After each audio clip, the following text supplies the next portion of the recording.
Hi,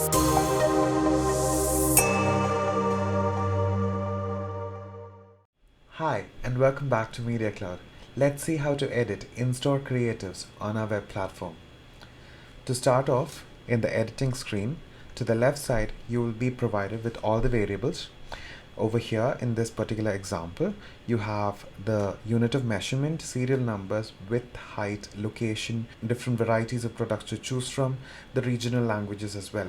You click on Apply Changes, the creative gets adapted to the required size.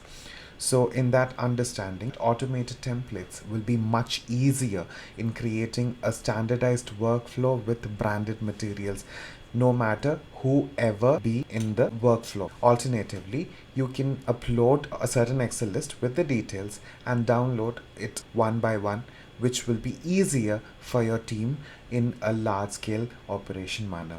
Thank you so much.